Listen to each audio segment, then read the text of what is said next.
মিশর প্রতিনিধি আফসার হোসাইন, কাতার প্রতিনিধি গোলাম মাওলা আকাশ, যুক্তরাষ্ট্রের নিউ ইয়র্ক প্রতিনিধি এস.এম. কবির এবং সৌদি আরবের জেদ্দা প্রতিনিধি হানিস সরকার উজ্জ্বলের তথ্যচিত্রে প্রবাসী সংবাদ জানাচ্ছেন বেনিয়ামিন। ইনকিলাব মঞ্চের মুখপাত্র শহীদ শরীফ ওসমান হাদির স্মরণে ও তার রুহের মাগফিরাত কামনায় মিশরের দোয়া ও মিলাদ মাহফিল অনুষ্ঠিত হয়েছে। আল আজহার বিশ্ববিদ্যালয়ের বাংলাদেশি শিক্ষার্থীদের উদ্যোগে এবং নেসারাবাদ কাফেলার আয়োজনে অনুষ্ঠানে সভাপতিত্ব করেন আল্লামা আজিজুর রহমান তাকি। নাজমুল হাসান খানের সঞ্চালনায় এতে স্বাগত বক্তব্য দেন the World Organisation for Al Azhar Graduates মিশর শাখার চেয়ারম্যান কাজী শামসুদ্দিন সাকিবি আল আজহারি। এ সময় বাংলাদেশ আহলে সুন্নাত ওয়াল জামাত মিশরের সভাপতি মাওলানা সাইফুর রহমান আজহারি, সাধারণ সম্পাদক হাফেজ উমায়ের হোসেন ওমর সহ শিক্ষার্থী সংগঠনের নেতাকর্মীরা উপস্থিত ছিলেন।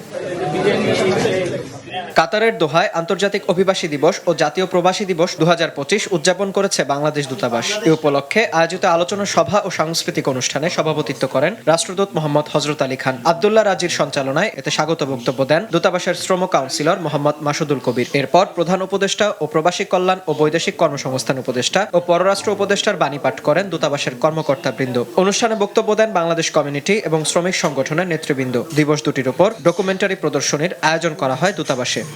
নারীর টানে গড়া উত্তর আমেরিকায় বাংলাদেশি অ্যাটর্নি মঈন চৌধুরীর লেখা the road to America immigration hardship গ্রন্থের মোড়ক উন্মোচন অনুষ্ঠিত হয়েছে। বইটিতে পেশা জীবনের অভিজ্ঞতার আলোকে আমেরিকার অভিবাসন আইন, অভিবাসীদের বাস্তব লড়াই এবং বিশ্বজুড়ে আমেরিকার প্রতি মানুষের আকর্ষণের নানা দিক তুলে ধরেছেন লেখক। অনুষ্ঠানে বক্তব্য দেন মার্কিন congresswoman Grace Meng, senator David Weprin, Supreme কোর্টের acting justice Eldwin Novillo, justice Cassandra Johnson, justice M Moons, assemblyman Steven Raga এবং অ্যাটর্নি মাইকেল টাউব। আলোচনায় অংশ নেন প্রথম আলো উত্তর আমেরিকার সম্পাদক Ibrahim Chowdhury, new York Bangladesh press ক্লাবের সভাপতি মনোয়ারুল ইসলাম, বাংলাদেশ পত্রিকার সম্পাদক ডাক্তার ওয়াজেদে খান, অ্যাসেম্বলি প্রার্থী মেরি জোবায়দা, কাজী আজম, বাংলাদেশ সোসাইটির সাধারণ সম্পাদক মোহাম্মদ আলী ও ফখরুল আলম সহ অনেকেই।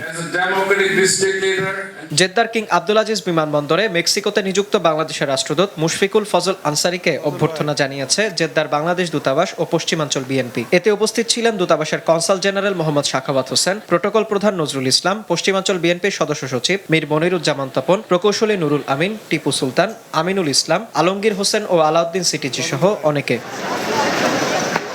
সৌদি আরবে Jeddah Bangladesh International School British কারিকুলামে আন্তর্জাতিক আরবি ভাষা দিবস পালিত হয়েছে। এতে সভাপতিত্ব করেন পরিচালনা পরিষদের চেয়ারম্যান আব্দুল্লাহ মোহাম্মদ নাসির। বিশেষ অতিথি ছিলেন পরিষদের সদস্য আসাদুজ্জামান। এ সময় ভারপ্রাপ্ত প্রিন্সিপাল মতিউর রহমান খান সহ স্কুলের শিক্ষক শিক্ষার্থীরা উপস্থিত ছিলেন। দেশটির মাতৃভাষার প্রতি সম্মান রেখে প্রতি বছর দিবসটি পালনের ঘোষণা দিয়েছে কর্তৃপক্ষ।